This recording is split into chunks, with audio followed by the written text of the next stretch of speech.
안녕하세요. 주식 분석하는 남자입니다. 20년 11월 7일이에요. 토요일 아침인데 날씨가 흐리네요. 비가 좀 올 것 같은 날씨인데 외출하시는 분들은 우산 꼭 챙겨 나가시길 바라고요. 이번 주 약간 격변의 한 주가 아니었나 그런 생각이 드는데 중요한 글로벌 주간 이슈 약속대로 체크하고 넘어가겠습니다. 제가 제목을 이 수도꼭지에서 철철 넘치는 달러, 뭐 달러라기보단 머니거든요. 결국 이 그림을 갖다 보여드렸는데 앞으로 특히 국내 시장, 이머징 시장은 이 유동성 장세가 세컨드 라운드가 시작됐다고 저는 보고 있습니다. 그러면 첫 번째 퍼스트 라운드는 언제였냐? 코로나로 3월에 급락했다가 올라온 게 유동성 장세 첫 번째 라운드였다고 보고 있고요. 미국 대선 끝났잖아요. 근데 이게 나라냐? 미국이라는 나라가 그죠? 아름다울 미를 쓰는 나라인데 그죠? 이게 정말 아름답냐? 쌀미나 써라. 이런 얘기까지 많이 나오고 있습니다. 미국 내에서 폭동 조짐이 있고요. 지금 두 표 차이 사실 바이든이 이제 오늘 제가 새벽에 보니까 이제 거의 대통령이 된 게 확실하거든요. 사실 뭐 트럼프가 좀 아쉽겠지만 승복을 깔끔하게 지금 현재 미국 대통령이면 했으면 좋겠는데 정말 트럼프는 대통령이 애초부터 되지 말았어야 될 인물이 아닌가 그럴 정도로 좀 문제가 있어 보입니다. 국민이 뽑은 나라잖아요. 그죠? 자, FRB 회의가 이번 주에 또 있었고요. 니케이 이걸 왜 갖다 제목에 깔았냐면 버블 경제라는 거는 니케이가 1985년에 프라자 합의가 있었어요. 프라자 합의. 그죠? 프라자 호텔에서 미국이랑 환율 때문에 강제로 엔화를 강세로 가게 하는 그런 모습이 있었거든요. 그러면서 일본 시장이 불황 속으로 90년대부터 잃어버린 20년이라고 들어보신 분들이 있을 거예요. 뭐 어리신 분들은 못 들어봤겠지만 그런 경제로 가서 결국 프라자 합의 전에 상당히 버블 경제가 결국 이렇게 쭉쭉쭉 계속 무너지는 그런 모습을 그리고 우리나라도 일본의 고령화랑 비슷하게 결국 잃어버린 20년으로 가는 거 아니냐 뭐 이런 우려도 계속 있잖아요. 어쨌든 근데 니케이가 최고 29년 만에 경신을 했습니다. 그죠? 그래서 이 부분에 대해서 자세하게 하나하나 살펴볼게요. 일단은 뭐 주간 단위 S&P 500 맵을 체크해 봐야 되겠죠. 와, 훌륭합니다. 빨간색이 거의 보이지 않아요. 이 초록색이 다 상승한 거잖아요. 근데 그 상승률이 엄청납니다. 마이크로소프트, 애플, 뭐 엔비디아 한 16%나 올랐네요. 그죠? 뭐 퀄컴도 17%나 올랐고 AMD 14%, AMD 실적 좋았기 때문에 뭐 구글, 페이스북, 아마존 기술주들 어떻습니까? 거의 다 10% 이상, 10% 내외로 올랐어요. 헬스케어도 나쁘지 않았고요. 그러니까 그 결국에는 주간 단위가 지난주에가 폭락했었잖아요. 주간 단위 코로나 이후 최대 폭락이라고 지난 주간 이슈 때 말씀드렸었는데 이번 주간에 미국 대선 변동성을 소멸하면서 다시 주간 단위로 코로나 이후 최고 폭등한 그런 주간 단위가 되었습니다.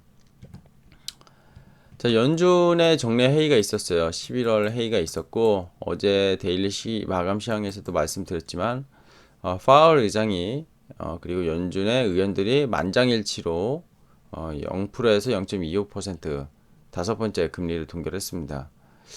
이번 FOMC에서 앞서서 채택한 9월에 파월 의장이 말했던 최초로 잭슨 홀 미팅에서 말했던 물가 안정 목표제 AIT를 수정하거나 또 구체하진 않았어요. 이게 미국 대선이 혼돈에 아직 있고, 그죠? 대선은 끝났지만 누가 될지 모른다. 트럼프가 불복하고 있다. 뭐 이런. 그러니까 대통령이 딱 확정이 났었으면은 저는 구체화가 되지 않았을까 좀 노리고 있었는데 그게 좀 쉽지 않았던 것 같습니다. 연준의 입장에서도. 연준은 오늘 2023년까지 장기간 초저금리 저는 지금의 주식시장이 뭐 인플레이션이 중간에 올라가거나 미국이 완전 고용이 되면은 미국이 연준이 금리를 올릴 수 있다고 생각하지만 예상대로 금리를 올리기 쉽지 않죠. 전 세계적으로 어느 나라도 서로 다 죽자는 거기 때문에. 그래서 이 기간 동안은 주식이 그죠? 무조건 해야 된다. 그래서 주식하기 정말 좋은 장세다. 계속 말씀드리고 있는 겁니다. 뭐 여러 가지 다른 복합적인 이슈도 있지만 이게 가장 중요하죠. 파월 같은 경우에 인터뷰를 했는데 연준 회의를 끝나고 미국 시민들이 지금 저축이 고갈되고 있고 미국 경제 양대 위험이 코로나 때문에 일어나고 있다. 두 가지 때문에 그래서 중기 전망이 위험하다. 추가 부양책 정부를 압박하는 그런 발언도 했습니다. 빨리 부양책 쓰라 이거죠. 그죠? 미국 대선 아직 끝나지 않은 대선이라고 표현을 했는데 끝났습니다. 거의 사실상 끝났고요. 트럼프가 이제 모든 주에서 소송을 하겠다. 바이든이 이겼다는 그죠? 지금 뭐 문제되는 뭐 미시간 그죠?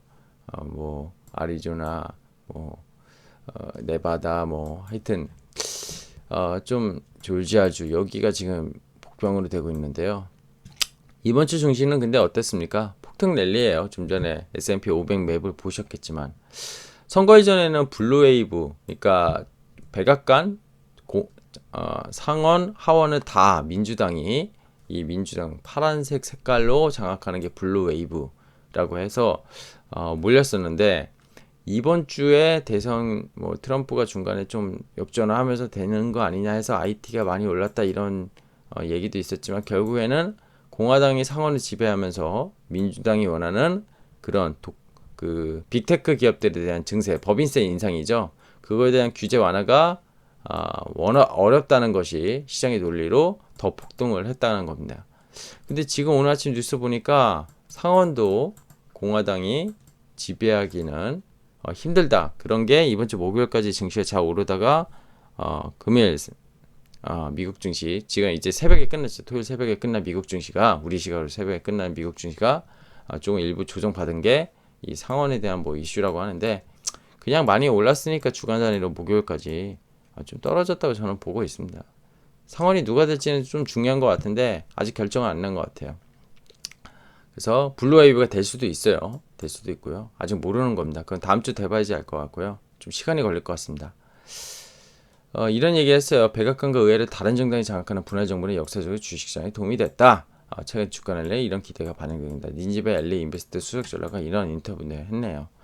상원을 공화당이 지키면 바이든 증세 못하고 미국 연준은 경기 부양 실탄 아직 남았다. 제로금리 유지 이런 것들이 전반적으로 작용했던 한 주였습니다.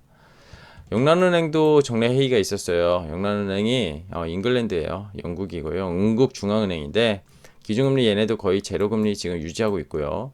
채권 보유액 219주로 1,500억 파운드 영국 통화로 파운드죠. 기존에 1,000억이었는데 500억을 늘려서 매입 확대를 양적 완화를 하겠다. 그래서 자산 매입 프로그램을 확대한 거죠.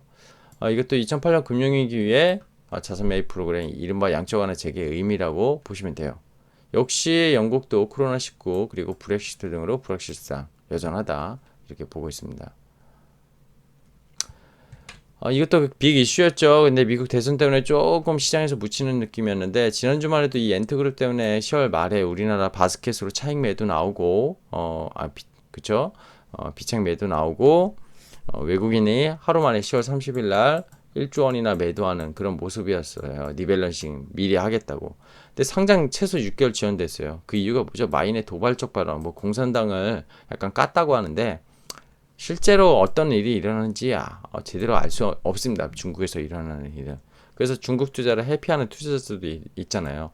좀 아쉬운 것 같아요. 이 핀테크 기업이 정말 상장했었으면 예정대로 11월 5일날 상장했었으면 정말 우리가 또 경험하지 못한 그런 주식이 시가총액의 핀테크 그룹의 주식이 상장해서 좀 구경할 수 있었을 텐데 아쉽습니다. 말은 6개월이라는데 공산당이 어떤 생각을 가지느냐에 따라서 중간에 달라질 것 같긴 합니다.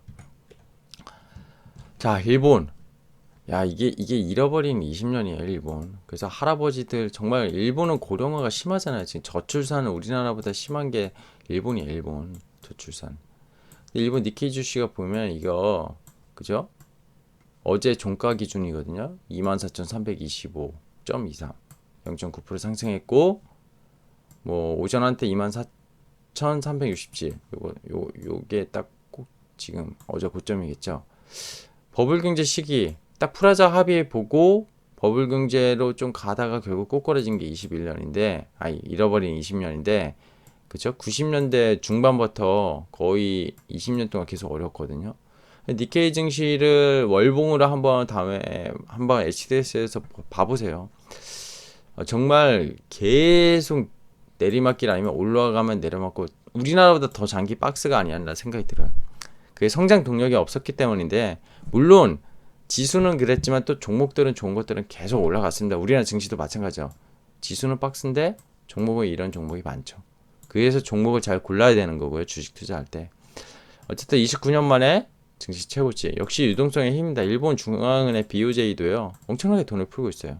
제 마지막에 이제 돈 푼 것들을 보여드릴 텐데, 어쨌든 이게 지금 아까 연준 그리고 영란은행 이런 것들도 다 맥락을 보시라고 말씀드리고 있습니다.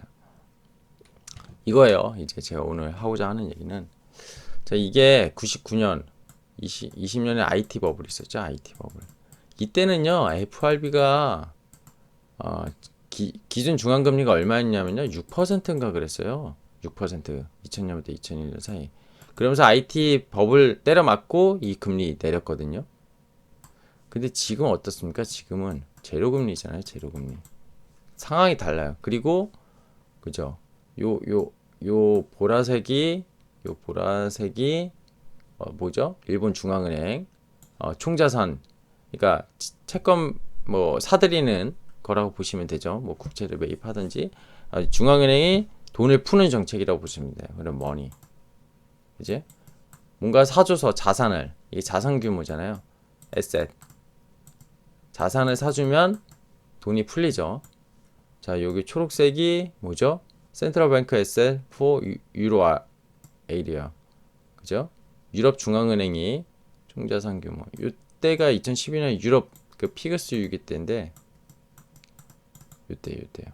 2012년 매입했다가 다시 팔면서 떨어졌다가, 하여튼 근데 이번에 코로나 때 확 올랐고 치고 올라갑니다. 그래서 지금 보면은 연준이 파란색 요건데, 다시 코로나 때 급격하게 올라가고 조금 주춤했다가 올라가고 있죠. 그래서 한 7.4조 달러인가 좀 넘을 거예요. 근데 보면은 끝에만 보면요, 지금 ECB나 FRB나 BOJ 총자산 규모가 어떻습니까? 거의 비슷비슷해요. 원래 이 연준의 총자산 파란색만 보면은 계속 앞서고 있었죠. 2014년에도 그렇고, 그죠? 근데 이때 역전이 됐죠. 일본 중앙은행이 일본은 돈을 더 풀었다. 그랬다가 최근에 또 확 코로나 때 미국은 돈을 풀어놓고 다른 나라가 쫓아가는 그런 모습입니다. 이게 중요하거든요. 포인트입니다. 자, 아시아로 향하는 유동성이라고 표현을 했는데요. 블랙록 자산 운용은 EM 증시, 이머징 마켓이죠. 한국, 대만, 뭐 홍콩, 중국 이런 쪽인데, 비중 확대 의견을 냈어요. 미국 대선 전에. 그리고 높은 성장성을 가진 소형주에 대한 선호도가 높다고 발표도 했고요. 개별 종목이 강할 수 있는 이유기도 하죠. 이게 어떻습니까? 이머징 마켓 인덱스 자금 흐름인데요. 계속 빠졌죠. 20년에. 그랬다가 지금 약간 올라가네. 이거 뭐 좀 추세는 봐야 될 것 같아요. 박수현 한국투자증권연구원이 뭐라고 했냐면, 코로나 2차 확산기를 커지면서 코로나를 잘 통제하고 있는 아시아 제조업의 헤게모니가 더 확고해졌다. 누구죠? 중국과 한국이 될 수 있는데, 선진국 통화 약세로 신흥국의 새로운 기회 요인 발생하고 있다. 저는 한국이 IT 강국이고 헬스케어도 요새 심상치 않죠. 이런, 그래서 EM 아시아 상대 강등 반등 시작했다. 이렇게 보시면 될 것 같아요. 주간 이슈 다 체크해 드렸어요. 굵직굵직한 거. 뭐 여러 가지 이슈가 더 있었는데, 왜 주식을 해야 되는지에 대해서 초점을 이번 주는 제가 삼은 것 같습니다. 자, 좀 전에 말씀드린 FRB, ECB, BOJ, BOE, 뭐 RBA 지난주에 호주 중앙은행까지 돈 푸는 정책, 국채 사채 매입. 이게 뭐죠? 아까 머니, 통화량 증가에 통화량 증가, M2라고 표현할 수 있는데, 화폐 가치 하락을 하죠. 통화량이 많아지면, 돈이 푸는 게 많아지면 화폐 가치가 하락합니다. 화폐 가치가 하락하면 어떻게 되죠? 인플레이션이 어떻게 됩니까? 돈이 똥값이 된다고 생각해 보세요.